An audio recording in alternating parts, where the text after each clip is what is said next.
Baik anak-anak, pada kesempatan kali ini kita akan belajar mengenai larutan elektrolit dan non-elektrolit. Sebelumnya, larutan sendiri itu apa? Larutan adalah campuran homogen yang terdiri dari dua zat atau lebih. Di dalam larutan, itu nanti terdapat adanya zat pelarut dan zat terlarut. Pada umumnya, zat pelarut ini jumlahnya akan lebih banyak daripada zat terlarutnya. Contoh ya, di sini ada larutan gula. Itu kan adalah campuran dari air dan gula. Jika kalian ingin membuat larutan gula, pastinya jumlah air yang kalian gunakan lebih banyak daripada gulanya. Iya tidak? Maka dari itu, air dalam larutan gula ini bertindak sebagai zat pelarut. Sedangkan zat terlarutnya itu gulanya. Selanjutnya, berdasarkan daya hantar listrik, larutan itu dibedakan menjadi dua. Yang pertama ada larutan elektrolit, dan yang kedua itu ada larutan non-elektrolit. Nah, larutan elektrolit ini artinya larutan tersebut dapat menghantarkan listrik. Kalau larutan non-elektrolit, artinya larutan tersebut tidak dapat menghantarkan listrik. Larutan elektrolit ini dibagi lagi menjadi dua. Yang pertama ada elektrolit kuat, yang berarti daya hantar listriknya itu kuat, dan yang kedua itu ada elektrolit lemah, yang berarti daya hantar listriknya lemah. Dan untuk larutan non-elektrolit tadi tidak dapat menghantarkan listrik. Nah, sekarang senyawa apa saja yang termasuk elektrolit kuat? Yang termasuk elektrolit kuat itu adalah senyawa ion dan kovalen polar, yang sifatnya itu asam kuat, basa kuat, dan garam. Contohnya ini ada HCl, HBr, HI, H2SO4, dan lain-lain ya. Nah, untuk senyawa kovalen polar yang sifatnya asam lemah dan basa lemah, itu masuknya elektrolit lemah. Contohnya ada HF, H2CO3, CH3COH, dan lain-lain. Sedangkan senyawa kovalen nonpolar itu masuknya adalah larutan non-elektrolit. Contohnya itu ada gula, alkohol, dan lain-lain, urea. Ini ya. Nah, sekarang mari kita lihat apa perbedaan antara elektrolit kuat, elektrolit lemah, dan non-elektrolit. Seperti sudah kita ketahui, kalau elektrolit kuat itu kan daya hantar listriknya kuat. Dan kalau elektrolit lemah itu daya hantar listriknya lemah. Dan kalau non-elektrolit ini tidak menghantarkan listrik. Nah, kenapa larutan elektrolit ini dapat menghantarkan listrik, sedangkan yang non-elektrolit ini tidak? Kenapa? Karena dalam larutan elektrolit ini terjadi proses ionisasi. Ionisasi itu apa? Ionisasi itu proses berubahnya molekul atau atom menjadi ion-ion. Kalau dalam non-elektrolit kan tidak terjadi proses ionisasi. Oleh sebab itu, larutan non-elektrolit tidak dapat menghantarkan listrik. Nah, karena ini elektrolit kuat, jadi ionisasinya itu sempurna atau keseluruhan. Nah, kalau elektrolit lemah ini, berarti proses ionisasinya hanya sebagian saja atau tidak sempurna. Dan kalau dalam non-elektrolit ini tidak terionisasi. Contohnya begini ya. Misal ada NaCl terionisasi menjadi Na+ dan Cl-. NaCl itu garam. Dan seperti sudah kita ketahui, kalau garam itu masuknya elektrolit kuat. Nah, kalau dalam elektrolit kuat ini kan ionisasinya sempurna atau keseluruhan ya. Jadi contohnya, sebagai contoh, kalau kita memasukkan 5 NaCl ke dalam air, kelima-limanya NaCl itu nanti akan terionisasi menjadi 5 ion Na+ dan 5 ion Cl-. Begitu. Nah, untuk elektrolit lemah di sini contohnya ada CH3COOH terionisasi menjadi CH3COO- dan H+. Untuk tanda seperti ini namanya reaksi kesetimbangan ya, atau reaksi bolak-balik. Kalau yang ini namanya reaksi searah. Apa bedanya antara reaksi kesetimbangan dengan reaksi searah? Kalau reaksi kesetimbangan ini, artinya ion-ion yang tadi sudah terurai, yaitu ion CH3COO- dan ion H+ ini, yang sudah terurai ini, nanti dapat bergabung kembali menjadi CH3COOH. Kalau yang tadi, yang NaCl ini, ionnya Na+ dan Cl- tidak dapat bergabung lagi menjadi NaCl. Kalau ini bisa, bedanya di situ. Nah, ini ya, kalau elektrolit lemah itu kan tadi proses ionisasinya tidak sempurna atau sebagian. Berarti kalau dalam contoh kita memasukkan 5 CH3COOH, yang terionisasi itu hanya sebagian saja. Misal di sini ada 3 ya yang terionisasi, membentuk 3 ion CH3COO- dan 3 ion H+. Dan yang 2 ini tidak terionisasi. Nah, selanjutnya untuk larutan non-elektrolit, contohnya di sini ada C6H12O6. C6H12O6 ini adalah gula. Seperti yang sudah kita ketahui juga, kalau gula itu kan berarti larutan non-elektrolit ya. Nah, kalau larutan non-elektrolit ini kan tidak terionisasi. Jadi, C6H12O6 ini tidak terbentuk ion-ion jika dimasukkan ke dalam air. Jadi, kalau misalkan kita memasukkan 5 C6H12O6 ke dalam air, nanti C6H12O6 ini tidak terionisasi. Bentuknya akan tetap menjadi C6H12O6. Kita masukkan 5, jadi ada 5. Begitu. Paham ya? Kalau ini elektrolit kuat itu yang terionisasi semuanya, elektrolit lemah itu sebagian. Kalau non-elektrolit itu tidak ada yang terionisasi.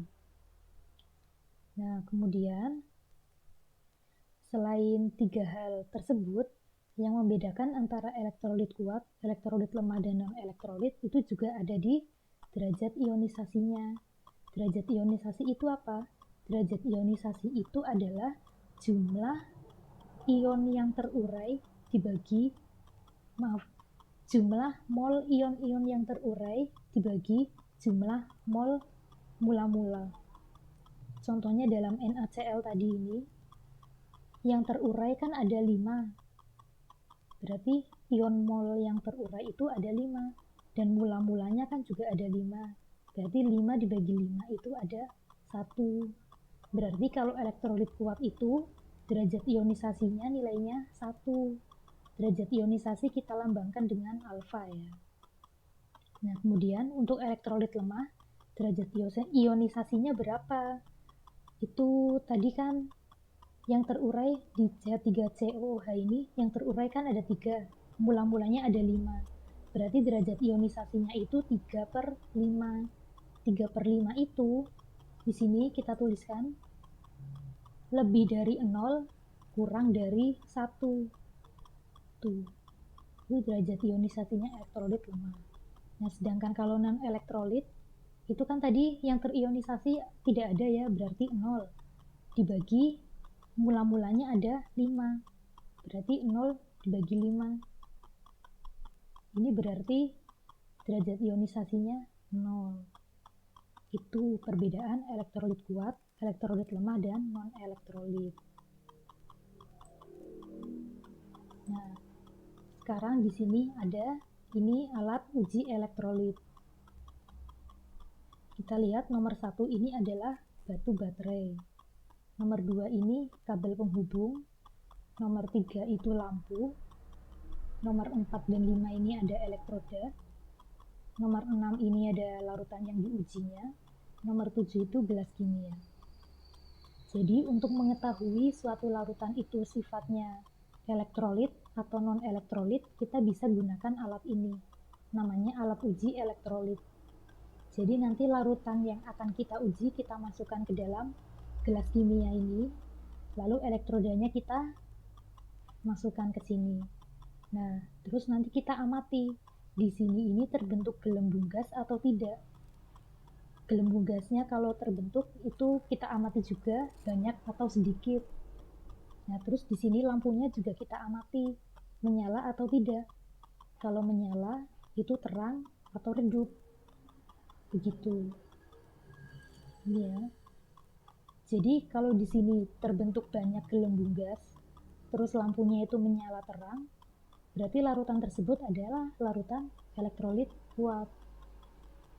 Kalau di sini terbentuk sedikit gelembung gas, terus di sini lampunya itu redup, berarti itu termasuk elektrolit lemah.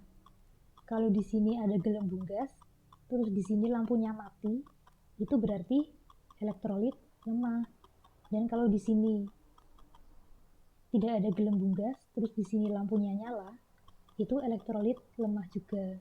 Nah, kalau di sini tidak ada gelembung gas dan di sini lampunya mati atau padam, itu berarti termasuk larutan non elektrolit. Paham ya cara ujinya? Nah, selanjutnya kita ke latihan soal. Berikut data hasil percobaan daya hantar listrik terhadap beberapa air limbah. Di sini ada 5 jenis limbah. Itu ada P, Q, R, S, T. Kita lihat nyala lampunya untuk P itu tidak menyala dan gelembung gasnya hanya terbentuk sedikit saja. Untuk Q itu nyalanya terang dan gelembung gasnya itu ada banyak. Untuk yang R itu nyalanya redup dan gelembung gasnya ada sedikit. Untuk yang S itu tidak menyala dan tidak ada gelembung gas. Untuk yang T itu nyalanya terang, gelembung gasnya banyak. Berdasarkan data tersebut, air limbah yang memiliki derajat ionisasi lebih besar dari 0 kurang dari 1 adalah, nah seperti yang sudah kita ketahui sebelumnya, kalau derajat ionisasinya nilainya segini, lebih dari 0 kurang dari 1, itu kan berarti elektrolit lemah. Kita lihat di sini mana yang termasuk elektrolit lemah. Yang P tidak menyala dan gelembung gasnya sedikit. Itu berarti elektrolit lemah ya. Terus ini menyala terang, gelembung gasnya banyak. Ini berarti elektrolit kuat. Nah, kalau yang R ini menyala dan gelembung gasnya sedikit, menyalanya redup ya. Dan gelembung gasnya sedikit. Ini berarti juga elektrolit lemah. Nah, kalau yang S ini tidak menyala, tidak ada gelembung gas. Berarti ini non elektrolit. Nah, kalau yang T nyalanya terang, gelembung gasnya banyak. Ini berarti elektrolit kuat. Nah, yang ditanyakan kan ini elektrolit lemah. Berarti yang P dan R. Begitu ya. Terus kita ke nomor 2. Data hasil uji daya hantar listrik beberapa jenis zat. Bisa kalian lihat sendiri, ini ada air kelapa, air hujan, air laut, air sabun, dan air soda. Kalian lihat nyala lampunya, gelembung gasnya bagaimana, terus derajat ionisasinya. Berdasarkan data tersebut, air limbah yang diharapkan menghantarkan listrik paling baik adalah paling baik. Itu berarti elektrolit kuat ya. Nah, tadi kan kita sudah tahu juga kalau elektrolit kuat itu berarti derajat ionisasinya adalah 1. Kita lihat saja langsung yang derajat ionisasinya itu yang mana. Yang derajat ionisasinya 1 itu yang mana? Berarti kan yang ini. Air laut dan air soda. Berarti yang C. Kalau yang ini air kelapa, air hujan, dan air sabun, itu kan derajat ionisasinya lebih dari 0 kurang dari 1. Berarti ini termasuk elektrolit lemah ya. Kalau derajat ionisasinya 0, itu berarti non elektrolit. Nah, sekarang nomor 3. Perhatikan beberapa larutan berikut. HNO3 0,5 molar, CH3COOH 0,5 molar, KCl 0,5 molar, dan CONH2 2 kali 0,5 molar. Pasangan larutan yang memiliki daya hantar sama besar ditunjukkan oleh daya hantarnya itu sama besar. Kalau daya hantarnya sama besar, berarti sifat keelektrolitannya juga sama. Entah itu sama-sama elektrolit kuat, atau elektrolit lemah, atau non-elektrolit. Karena di sini konsentrasinya sama, kita tinggal lihat sifatnya saja ya. Untuk HNO3, ini kan termasuk, coba kalian nanti buka bukunya ya. HNO3 ini termasuk asam kuat. Kalau CH3COOH ini termasuk asam lemah. Nah, kalau KCl ini adalah garam.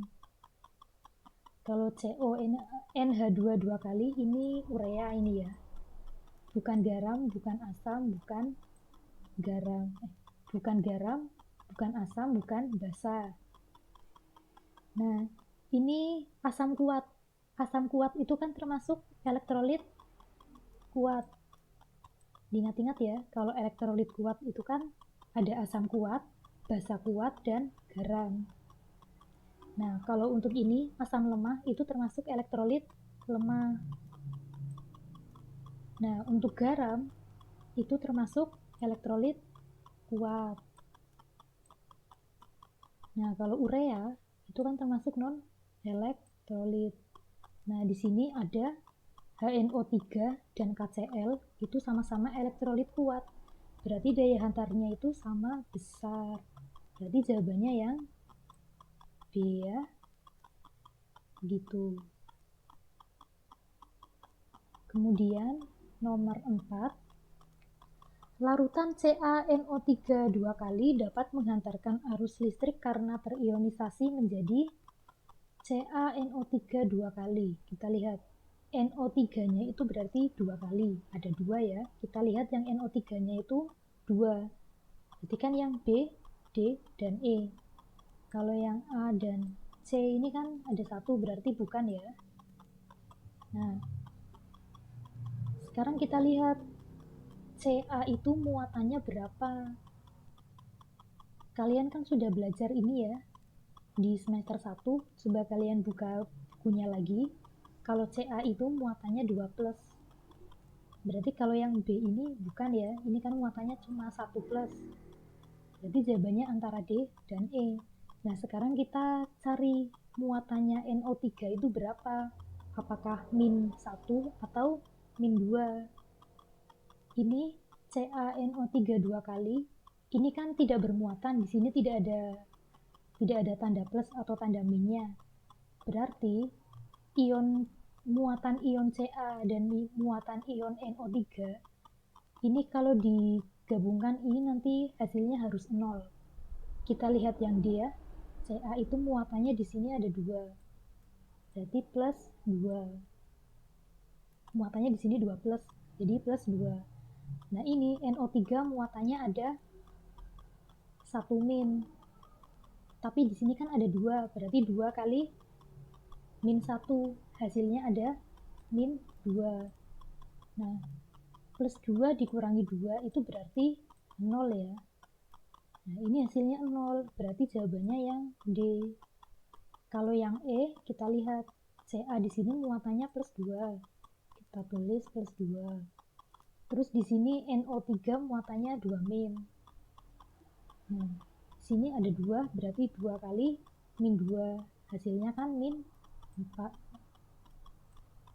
Plus 2 dikurangi 4 kan hasilnya -2. Oke, berarti yang E bukan ya. Jawaban yang benar itu yang D. Kemudian selanjutnya nomor 5. Perhatikan gambar pengujian daya hantar beberapa larutan berikut. Ini ada nomor 1, 2, 3, 4, 5. Larutan yang bersifat elektrolit kuat dan lemah berturut-turut adalah yang mana? Kita lihat nomor 1 dulu ya. Di sini kita lihat gelembungnya ada banyak, lampunya menyala terang. Berarti ini elektrolit kuat. Kalau nomor 2 ini gelembungnya juga banyak, terus lampunya juga menyala. Ini berarti elektrolit kuat. Nah, terus yang nomor 3 ini tidak ada gelembungnya, lampunya juga mati. Berarti ini non elektrolit. Kalau yang nomor 4 ini ada gelembungnya sedikit, lampunya mati ya. Berarti ini elektrolit lemah. Kalau yang nomor 5 ini lampunya sedikit, dan lampunya juga mati. Berarti ini elektrolit lemah. Yang ditanyakan kuat dan lemahnya itu yang mana? Nah, dari pilihan A, B, C, D, E ini berarti yang mana? Kalau 1, 2 itu kan berarti kuat-kuat ya, bukan ya? Kalau yang B, 1, 3 ini berarti kuat dan non, bukan ya? Kalau yang C ini 1, 5 berarti kuat dan lemah, berarti yang ini. Kalau yang D 2 dan 3 ini kan berarti kuat dan non. Kalau yang E 4 dan 5 itu berarti lemah-lemah. Berarti kan ya, berarti yang C. Begitu. Ya, sekian dulu untuk materi pada kesempatan hari ini. Jika ada salah saya mohon maaf. Terima kasih.